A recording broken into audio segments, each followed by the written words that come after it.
আসসালামু আলাইকুম সবাইকে। আজকে আমি দেখাবো যে কিভাবে একটি সুস্বাদু কেক বানাতে হয়। তো প্রথমত আমরা নিয়ে নিব 3টি ডিম, যেটা আমরা আগে ফাটাবো, তারপরে ব্লেন্ডারে দিয়ে দিব।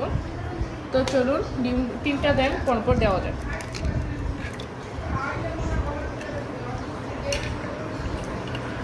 তো এই যে আমি 3টে ডিম ফাটিয়ে দিয়ে দিয়েছি। এখন আমরা ধীরে ধীরে সবগুলো উপকরণ দিয়ে দিব। তো আমি এই যে এখন হলো গিয়ে 1/3 কাপ তেল দিয়ে দিব।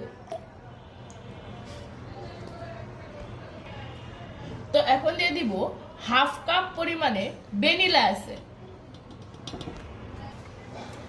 তো এখন আমি দিয়ে দিব 1/2 কাপের চেয়ে একটু কম পরিমাণে চিনি। তখন অল্প পরিমাণ মতো লবণ দিয়ে দিব। তো এখন এটা আমাদেরকে ব্লেন্ড করে নিয়ে আসতে হবে। তো এই যে আমি এগুলো ব্লেন্ড করে নিয়ে এসেছি। এখন এটা একটা বাটিতে ঢেলে দিব। একটা ক্রিমি ভাইব আসবে, যেটা আপনারা দেখেই বুঝতে পারবেন যে একটা ক্রিমি ভাইব আসবে। এই যে ব্যাটারটা দেখতে একদম এরকম হবে। তো এই যে দেখুন ব্যাটারটা এই যে এরকম ফেনার মতো হবে। তো এখন আমি হলাম বিভিন্ন ধরনের অন্যান্য প্রয়োজনীয় উপাদানগুলো দিয়ে দিব। এই যে আমি এখানে 1 কাপের মতো ময়দা দিয়ে দিয়েছি, আর এখন এদিকে একটু ময়দা দিচ্ছি। তো এই একটু ময়দা দিতে হবে। এটা কিন্তু ছাঁকুনির মধ্যে আগে ফেলাতে হবে আর নিচে একটা বাটি রাখতে হবে। এই যে 1/4 কাপ পরিমাণে এখন আমরা কোকো পাউডার দিয়ে দিব। এই যে এভাবে 1/4 কাপ পরিমাণে কোকো পাউডার দিয়ে দিব। পরে জিনিসটা আমরা ছেঁকে নিব, এভাবে আস্তে আস্তে ছেঁকে নিব। ঠিক আছে, আস্তে আস্তে ছেঁকে নিব। তো এরকম ভাবে ছেঁকে আপনাদের সাথে আবার দেখা হচ্ছে। এই যে আমি এগুলো ছেঁকে নিয়েছি। এখন হলো গিয়ে আমরা আস্তে আস্তে এই ব্যাটারটাতে এই যে যেটা আমরা ময়দা, পরে হলো গিয়ে কোকো পাউডার এগুলো নিছি সেগুলো দিব। কিন্তু আমি আরেকটা জিনিস অ্যাড করতে ভুলে গেছি। তো এখানে আমাদেরকে বেকিং সোডাও দিতে হবে, বেকিং পাউডারও দিতে হবে।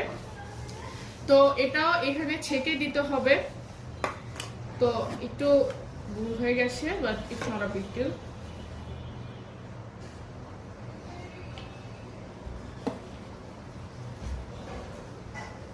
তো এই যে বেকিং সোডা মানে আপনারা আপনাদের পরিমাণ মতো দিয়ে নেবেন। বেকিং সোডা একটু বেশি দিতে হবে বেকিং পাউডারের তুলনায়। আর এটা হলো বেকিং পাউডার। এটা একটু আমাদেরকে মেপে দেওয়া লাগবে। আমরা এতটুকু পরিমাণে বেকিং পাউডার, না একটু কম দিতে হবে, একটু আমরা এতটুকু পরিমাণে বেকিং পাউডার দিয়ে দেবো। তো জিনিসটা আবার আমরা ছেঁকে নিব। ঠিক আছে, তো এখন আবার ছেঁকে দেখা হবে আপনাদের সাথে। তো এই যে আমরা সবকিছু পরিমাণ মতো দিয়ে দিয়েছি। এখন আমরা আস্তে আস্তে এই ব্যাটারটাকে ঢালবো। অল্প পরিমাণে ঢালবেন, সব একসাথে ঢেলে দিবেন না, আর অল্প পরিমাণে লাড়াবেন। কারণ সব একসাথে ঢেলে দিলে কেকটা আর ফুলবে না বা প্রয়োজন মতো হবে না। ঠিক আছে, তো এই যে আমরা এইভাবে কেকের ব্যাটারটা গলাবো আস্তে আস্তে।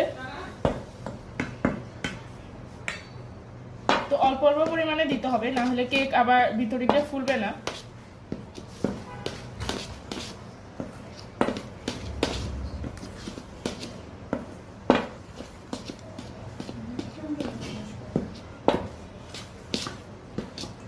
তো এভাবে পুরোটা আমরা দিয়ে দিব।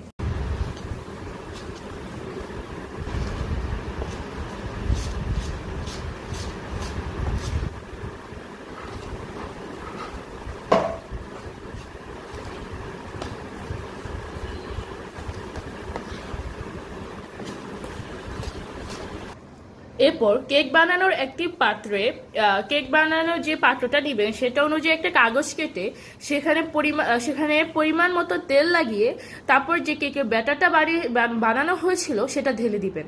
আর তখন একটা জিনিস যেটা অ্যাড করতে হবে সেটা হলো দুধ, যেটা আমি পরে অ্যাড করেছি কিন্তু ভিডিওতে করা হয়নি। সেখানে কেকের ব্যাটার অনুযায়ী পরিমাণ মতো দুধ দিয়ে দিবেন।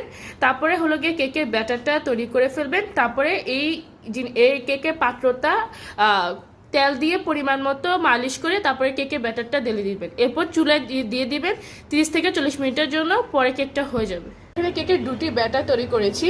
একটি হলো লাভ শেপের আরেকটি হলো একটু রাউন্ড শেপের মতো। তো দুটি কেকই তৈরি করা হবে এখানে। তো এই যে কেক হয়ে গেছে। তারপরে আপনারা টুথপিক বা কোনো একটা কাঠি দিয়ে দেখতে পারেন যে এটা ভিতর দিক দিয়ে ভালো মতো হয়েছে কিনা। কিছু যদি লেগে থাকে তাহলে এটা আরো কিছুক্ষণ বেক করতে হবে একটু।